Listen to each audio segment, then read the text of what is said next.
My alma mater has such a special place in my heart. I'm just so blessed that I found it. I went there. I had such an amazing experience. I had phenomenal professors who taught me so much more than just journalism.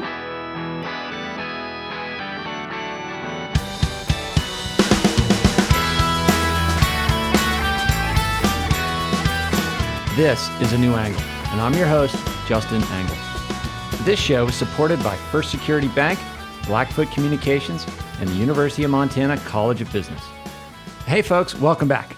I'm excited today to be joined by Meg Oliver. Meg is an award-winning CBS News correspondent with more than 2 decades of journalism experience. She joined CBS News in 2006 as overnight anchor of Up to the Minute and correspondent for The Early Show, and today reports for all CBS News programs and platforms. She has covered breaking news stories around the country and world, from terrorist attacks to devastating hurricanes. Meg remains actively engaged in service to UM. She is a past Dean Stone lecturer, a member of the Journalism Dean's Advisory Board, and a supporter of women's leadership programming at UM. Meg, thanks for coming on the show today. Thank you, Justin. I'm happy to be here. So tell us, before we get started here, tell us where you're from. Where did you grow up? So I grew up in a suburb of Detroit, Michigan, Bloomfield Township, and my dad was born and raised in Detroit. My mother was from Pittsburgh, and they met in New York City and moved to Michigan to raise me and my 2 older brothers. It was a great upbringing. I knew from an early age, 5th grade actually, that I wanted to be a reporter. And my grandmother was asking all of the grandchildren. I'm from a very big Irish, Italian, Catholic family. And she was going down the line saying, I want one of my grandchildren to anchor the 6 o'clock news. I want to sit down and watch somebody. And she started at the top and went all the way down. And everybody told her, no, Graham, we're not doing that. We're not doing that. And she never made it to me. And I'm in the middle of the pack. And I was like, that's a great idea. I love that idea. So I would go around with a notebook and interview my family. My dad would always sit down and let me go through ridiculous questions about his favorite color and everything. But the seed was planted early. And so I was constantly looking for the best way to go about it. And after high school, I was looking at different universities, and my cousin was in Jackson Hole, Wyoming at the time. And she reached out and she said, I know you want to go out of state and you want to do something different. There's this school, the University of Montana, and they have this great journalism program. It's this jewel in the Rockies, and all the professors go out there for quality of life after reporting maybe at the network or the New York Times or the Washington Post. And so that's what happened. So that's how I applied. And so going back to that moment where your grandmother sort of saying, I want somebody to anchor the 6 o'clock news. I mean, at that moment of your life, was the 6 o'clock news a thing? Like, did the family gather around the television and the sort of iconic anchors of old? Exactly. So Bill Bonds was a legendary anchor in Detroit. We always watched him.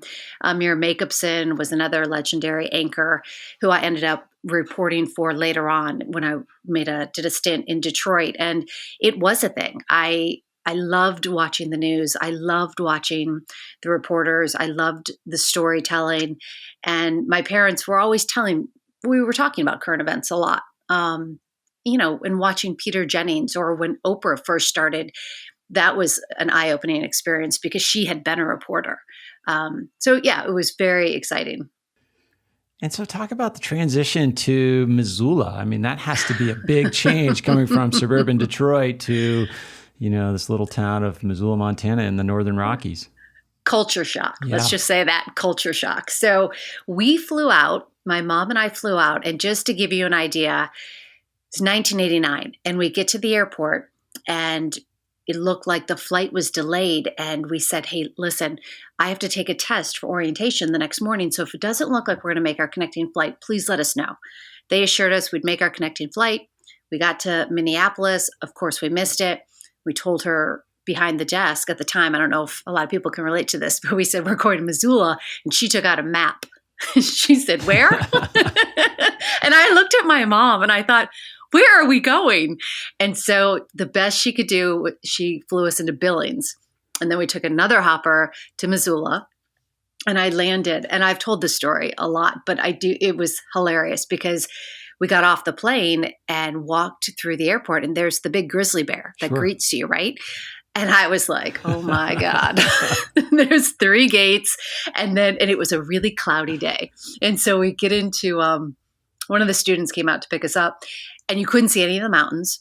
And as we're driving down the highway, all you saw were these tractor dealerships. Sure. And I was like, where are the car dealerships? I'm from Detroit. What is this place? So I went through the first day. I was miserable. I cried like a baby to my mom at dinner. And then the next morning I woke up and it was a beautiful sunny day. And one of the advocates happened to be a J school student, and she took me under her wing, and it was love at first sight. After that, we started talking journalism. There was the M. We were walking around campus. I couldn't get enough of it. And I always say it's definitely one of the best decisions I've ever made is, going to UM. Yeah, that first impression we make from the airport on a cloudy day with the inversion is not necessarily the best, but thankfully you got that sunny day and the hook was set. You talk about your experience here as a student in the journalism program. I mean, what were some of your formative experience that kind of shaped your career? Bill Knowles was my mentor, and Joe Durso, and they were so passionate about what they did. And then there was Gus Chambers and Ray Eckness and all of these professors and teachers who really believed in you and wanted you to tell the best story. And I remember Bill getting mad at me one day because we went out to shoot this stand-up. And as I was walking by his office, he's like, "Get in here." And I was like, oh God, what did I do? And he said, "You've got to shoot this story differently. I couldn't see you. You were too far away, and we need people to know who you are and to trust you." And I was like, oh, geez, he really wants me to do well. Like he believed in me. And that in return, you became very confident. And I remember my senior year, we were doing a short newscast that it was the cut-in on KCI TV. And there had been an alleged assault on campus the night before. And we blew up the show. We sat down in the studio and we talked about it. And we said, listen, we can just go and do what we were supposed to do, or we can cover this breaking news. And it was the most exciting thing. I mean, everything got thrown up in the air. We went out, we got fresh interviews. We were editing overnight, and we stayed there all night to get this, I don't know, maybe 3-minute news section on time and everything. And it was just, it was invigorating. There was a definite adrenaline rush. You felt like a reporter early on, hands-on experience. The editing, when we first learned how to edit, that was amazing. And you're out reporting. I mean, you're doing it. You're not learning theory. You're learning how to interview and how to edit and how to write. It was fantastic. I loved it. And so at that time, when you came in with this dream of being a broadcast news anchor, and it seems like your experience here just sort of solidified that ambition to be in TV broadcast news and do the reporting and kind of follow the trajectory you followed. Is that right? Yes. I mean, and it was really, back then you sat down to watch the 6 o'clock news. So it was a different experience for me. I went in knowing exactly what I wanted to do. And the business was different at that time. Now, as students are there, they're looking at linear or nonlinear or digital, so many different things, or maybe developing a podcast. I was lucky because they set me up for exactly what I wanted to do. I had a resume tape when I walked out the door. I went and interned at Good Morning America the next summer. And I remember thinking the reverse happened. I got to the city and I was like, wow, it's so crowded. And it's, I was like, I'd become like a Montana girl all of a sudden. I was like, I miss my space. And I went back for homecoming, and I think I ran into Gus Chambers in the hallway, and he said, "Hey, Larry Frost is looking for a part-time reporter on the weekend. And I was like, great. And the next thing you know, I had an interview. I went out and did a story while I was back for homecoming. And I called my parents and I said, I got a job. And they were like, we just moved you back from Montana. And you're doing what? I'm like, oh, it's a great job. I'm a part-time reporter. I work Saturday and Sunday. And they were like, what are you going to do the rest of the time? I'm like, oh, I'm going to work at the health club. I'll have a free gym membership. Figure it out. Yeah, it was funny. So talk about that. I mean, it would seem like a natural part of the progression is to move around a lot early career. Talk about those choices, moving through different markets, and how are you making choices during that time that kind of roll up into advancing in a career? Yeah, so it's interesting because I remember Bill telling me early on that you had to be geographically flexible. And for me, that I was fine with that. We also were taught there's nothing wrong with finding a great, strong local market and making a home. And some people would, let's say, you would go from Missoula, Spokane, Seattle, end up in Seattle, great news town, everything was great. I never dreamed of making it to the network. That wasn't my main goal. It just kind of happened. But I did enjoy in the beginning the market jumping. It was exciting and rewarding. I started off as a one-man band in Missoula, and then I got moved up to Steve Fetvite. It hired me up at KCFW in Kalispell, which I loved living in the Flathead Valley. And I was a one-man band. I became their anchor. I did everything except sweep the floor. And then from there, I went to work at Northwest Cable News, and I did a year in their Boise bureau and then in Seattle. And when I was in Seattle, it kind of hit me that I really missed my family being so far away. So then I started trying to figure out a way, like, how do I get back?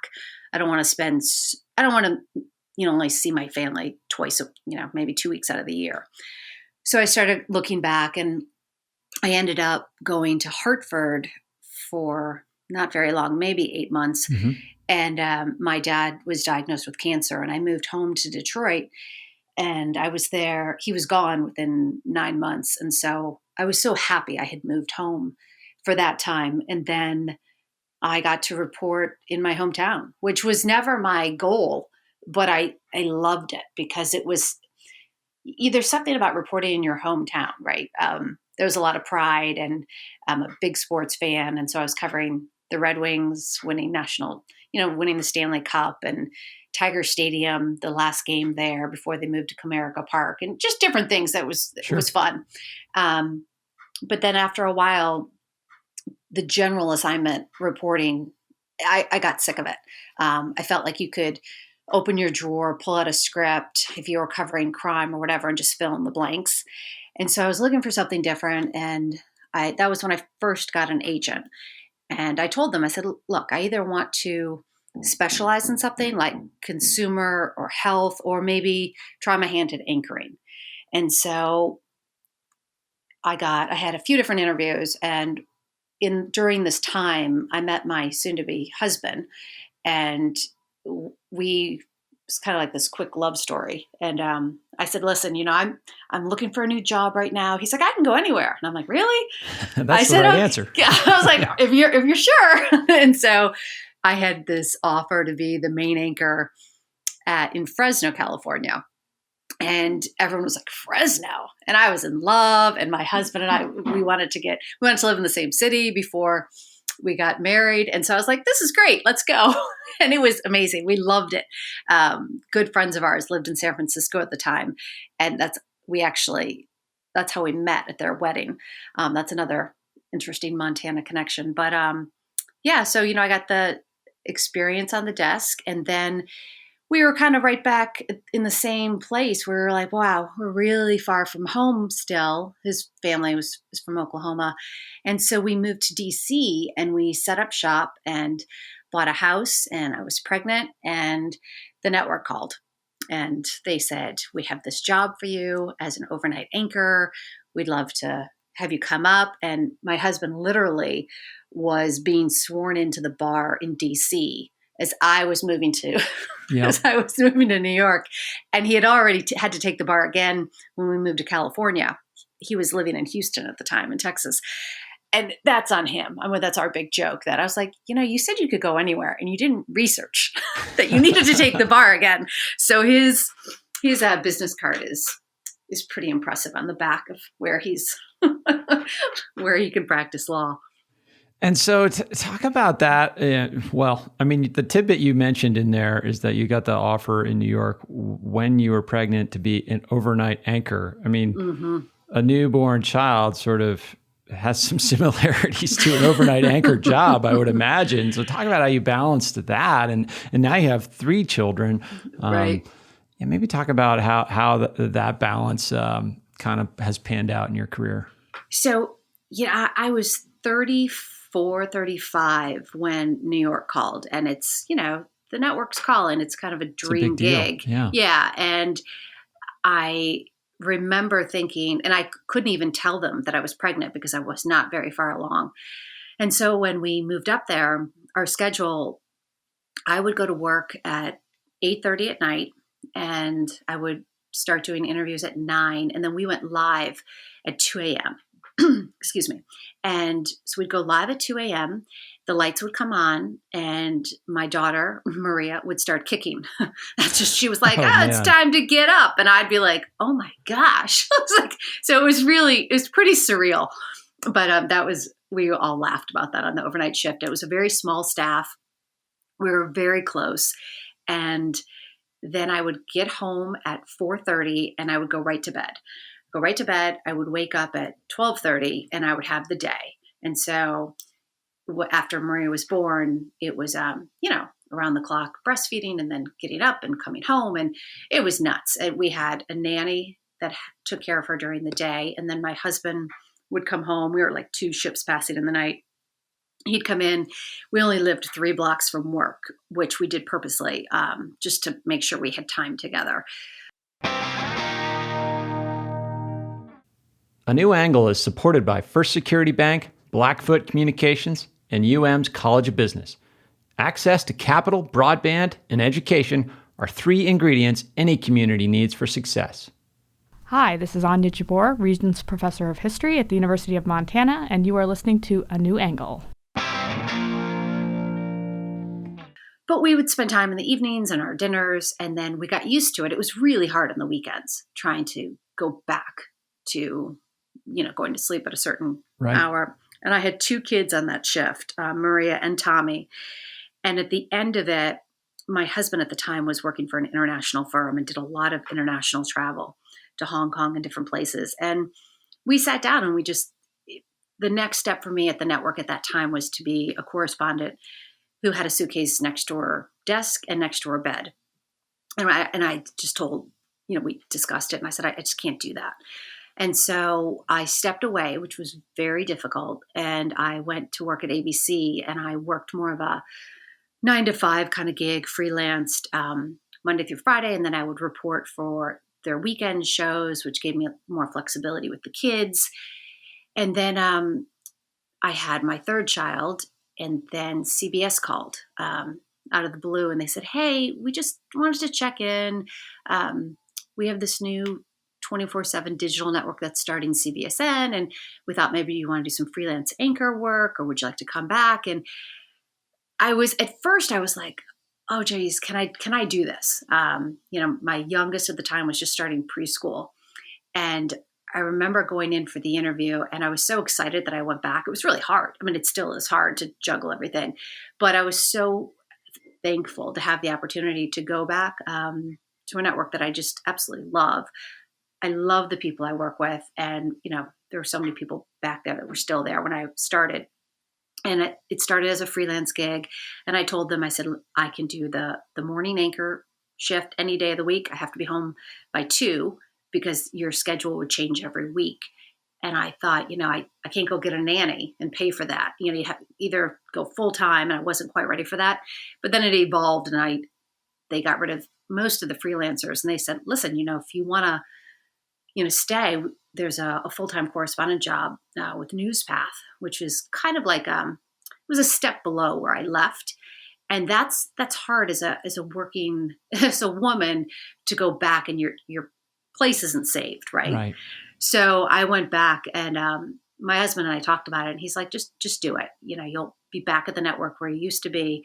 But it took took a long time, and it took covering hurricanes back to back and forest fires and, leaving and flying here and there and feeling like you're shot out of a cannon.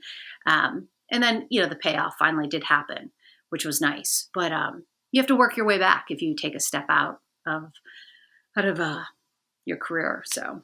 Yeah. And talk about within that, I mean, so many changes in the industry over the arc of your career. I mean, like we started this conversation, you had this sort of view of the iconic, 6 o'clock news anchor, and that form has been under pressure probably since the moment you started studying journalism, with the proliferation of 24-hour news networks and cable news and so many other variables. Talk about kind of your ride, with the network, but also in the midst of all this upheaval in the industry.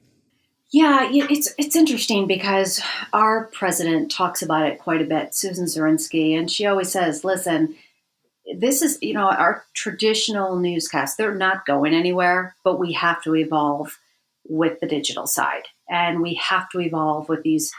We have a new Paramount Plus is our new app that came out. And so there are so many more platforms now for us to pitch to and to be a part of. And so if we go out and we shoot a piece and we come back and we only get a minute 30 for it, and we have all this material, the suggestion now is like, hey, take this material, let's try to cut a different version or run a longer version here, or let's go on CBSN and talk about it some more. I mean, so you just have to use your material in different ways, which is an exciting way to look at it, because I have a story that's supposed to air tomorrow, and it's a 3-minute piece on teachers getting vaccinated, and we probably have 10 more minutes worth of material. And we're already discussing, like, do we give the weekend news a longer version, or do we go on CBSN? Can they do an hour? Do we go somewhere else? So it's evolving. And I think the students that are graduating now are probably so well prepared to go into this. And I learned so much from them. But the traditional storytelling, I think there will always be a place for that. Especially at CBS News. I mean, that's what we're all about. Sure. Yeah. I mean, I had not even thought of that possibility of, you do a piece of reporting and then you can package it in so many different ways to so many outlets. You maybe talk about that decision-making process. Like, are you pitching your stories to all of these outlets, or, is some editor deciding kind of how to slice and dice what you've come up with? How does that work? Well, yeah, and that's the interesting thing. So when I'm working, I'll work with a producer, and they'll be like, hey, here's the version we want to run, and we know it's going to get cut down. So let's cut that and save it. And we'll tell the editor, like, let's offer this up to somebody else. Sure. Or let's go to Satmo, CBS This Morning Saturday, and say, hey, we have this amazing piece. Can you run a longer version? Now, if you do a story for them, you can go 5 to 6 minutes. The evening news, you're lucky if you get a minute 20. And then on CTM, CBS This Morning, you're hopefully going to get at least 3 minutes to tell a piece. But CBSN has all the time in the world. So you can pitch different things. The problem is they don't have the ability to edit with the rest of the network. That's been a challenge. And so we're slowly getting up to speed with that. They just did an hour-long special on schools and reopening and all these different things. And I've been covering the education beat extensively since the pandemic hit. And so they reached out and they said, hey, can you do another piece for us? And I said, sure. I can kind of take the material that I'm using for another piece, and then I'll get some fresh material for you. I'll Zoom with some other people, and then we'll put it all together. And who do you have? They're like, let's find somebody. It's you make it work. It's a collaboration. Yeah. So. Yeah, and you mentioned Zoom, and one of the interesting pieces of pandemic is if you watch the news at all, you're seeing the homes of so many of our favorite reporters, and yeah, talk about how pandemic has affected and changed your job and how you connect with sources and build rapport and all those sort of pillars of relationship journalism. Right. Well, it's interesting because a year ago this week, I was talking with one of the senior producers at CTM, and she said, "We want you to do this story on remote learning. It looks like the country is going to be doing this for the next 2 weeks." And we were laughing, and I said, "Well, that's funny because I'll have 3 kids doing it in my house. Why don't we just do a live shot inside my house?" Sure. And she's like, "Oh, I like that idea." She's like, "Send me a picture of your house." And we had just moved 4 months before. I didn't have a picture on the wall. I had nothing. So I was sending my husband down to the basement. I'm like, let's at least put up a picture here because we knew we were going to do this whole renovation. So the crew comes in, sets up, we do the live shot. And then literally the next day, nobody was allowed to go into anyone's house. Everything changed so fast. And then I went up to the 3rd floor. We have this guest room, and I was trying to figure out how to do a Zoom. Actually, I started with Skype, and then I was trying to figure out how to do a Zoom. And then I was having my husband in between his work taking cell phone video of me as a cutaway. I mean, we were trying to figure out everything. He was so proud of his work. We didn't have lights, or we didn't know how to light ourselves or any of this stuff. And then I finally set up a little studio that I felt pretty good about. And then this construction completely took it away. So now I just move from room to room. I'm in our master bedroom right now talking to you with the computer on the bed. But you mentioned that you asked something about sources and cultivating sources, and that has been the best part of this. It's a silver lining for me. They've kind of kept us in zones in a way. I don't know if it's intentional or anything. It just so happens that I have a producer who lives in the same town. We have a few different crews that happen to be based in New Jersey. So, and then we have different correspondents that live in New York City. So I have kind of taken it upon myself, especially on this education beat, cultivating sources is a lot easier when you're working a beat. And across the country, like I'm very close with the superintendent in Philadelphia and now in Cleveland. And I have different teachers that I speak to in LA quite a bit, or Texas, Newark, New Jersey. And that never it just wouldn't have been possible before because you're spending so much time commuting into the city and going all over the place. And now just kind of honing in on one topic has been really enjoyable. Do you think some of those benefits will endure, like some of the way the industry is traditionally structured, how it deploys resources will persist after pandemic? I think so. I know, speaking just personally, with 3 children learning all remotely, there's no way I could go back. And I've told this to both my bosses. There's no way I could go back to commuting into the city and take care of them. Because we intentionally don't have a babysitter or somebody come in just for fear of exposure in terms of, I have a colleague who got COVID and she's quite sure she got it from her nanny, coming in and out. So that's definitely been a blessing that I'm here with my children on a daily basis and I can help them through all remote, although it's extremely tough. And 7th grade algebra was never my strong suit, and I'm going through it again, which is just a killer. But I did make the honor roll last semester, so I'm very proud of that. Yeah. Thank you. But I think I would have been one of those casualties if I had to go back to doing what I was doing, and I probably would have had to stay home. And there's so many women who have had to step out of the workforce. Yeah. But we're able to make this work because I basically launch from my house. And if I have to make it to an airport, it's, half an hour away. But I can get in the car and go anywhere and do anything. So that part works very well. Yeah, maybe talk about some of the nuts and bolts of a day. I mean, we were scheduled to record a couple of days ago. You had a story assigned and it kind of just, it took over the day. Right. Talk about that and maybe situate it in, I know you don't like cover the White House necessarily, but like, has the news cycle changed with the new administration and a president who's not on Twitter all the time? Like, how's the mood in the industry shifted in the last 4 or 5 months? Well, I would say when we're on our conference calls and it's time for our bureau chiefs out of DC to speak, they still have a lot of material, but it certainly doesn't go on as long.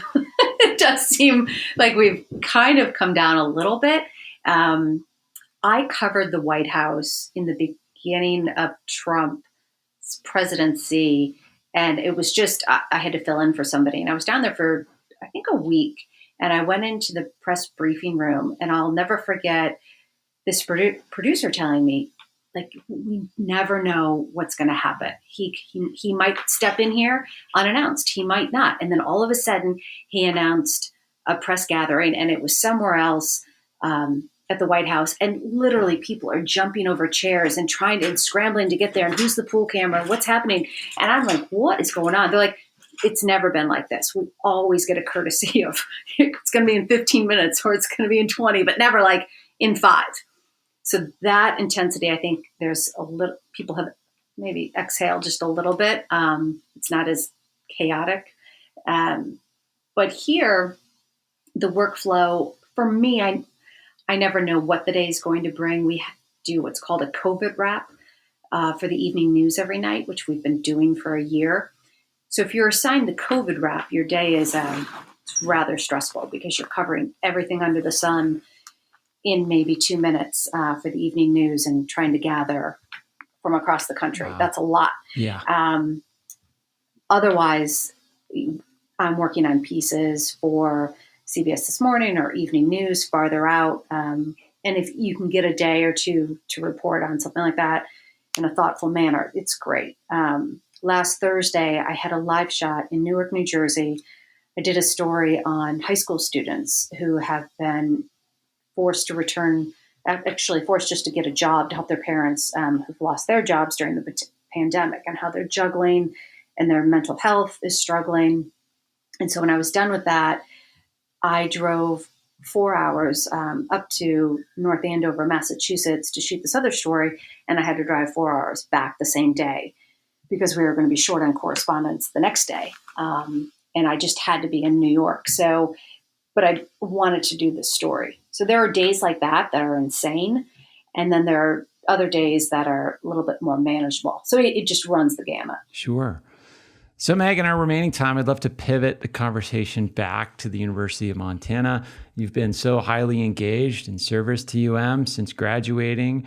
You're serving on the Dean's Advisory Board and giving the Dean Stone Lecture and many other things with women's leadership, et cetera. Talk about your reasons for giving back to your alma mater. My alma mater has such a special place in my heart. I'm just so blessed that I found it. I went there. I had such an amazing experience. I had phenomenal professors who taught me so much more than just journalism, but also how to deal with the stress that was going to come with the job, talking about, don't marry somebody in the business. That was always a big joke. My cousin, who's also actually a reporter, married somebody in the business. And I'm like, you're not supposed to do that. Right. You're not supposed to do that. And they're happily married and doing very well. But there was just such a sense of peace there. And I don't know how to describe it really. It was just one of the best decisions that I've ever made. I loved being on campus. I loved the people I met. I loved the state. And there's no place like it. There were some students that I went to school with that their parents let them choose if they wanted to go out of state for the first year. And the majority of them, they all came back to go to UM. And they're like, there's just, we were missing out. And this is where we wanted to spend our time. And I was like, yeah, why would you ever leave here? And when I did leave, I was like kicking and screaming for my next job because I loved Montana so much and I love returning. And I can't wait to bring my kids. That's the hope for next fall for homecoming. I really want to share it with them. Indeed. We look forward to that. Speaking of, younger folks, what advice would you have to students who are maybe listening to this and thinking, I want to kind of do what Meg's done. How would you sort of advise students to take advantage of their time here on campus? I think it's such a special place, and I think your access to your professors is just so important. And I think their door was always open for me, and I took advantage of that. And I spent so much time talking with them and sitting down with them. And you really feel like, I think since it's a smaller school, you feel a sense of community and you feel support. And I just think there's just a sense of camaraderie there that you're all looking out for each other. I did the documentary my senior year, and I'm quite sure every journalism student feels the same way, but that doc unit is a bonding experience, and you get to travel the state and cover a certain topic.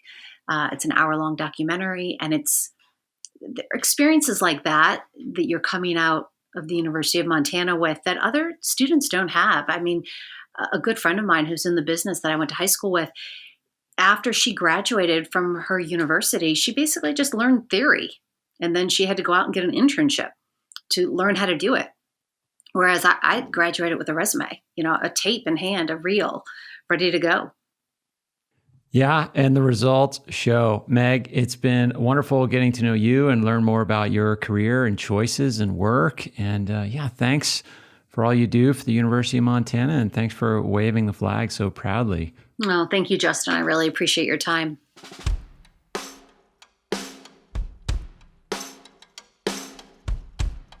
Thanks for listening to A New Angle. We really appreciate it. And we're coming to you from Studio 49, a generous gift of UM alums Michelle and Lauren Hansen. A New Angle is presented by First Security Bank, Blackfoot Communications, and the University of Montana College of Business, with additional support from Consolidated Electrical Distributors and Drum Coffee. AJ Williams is our producer.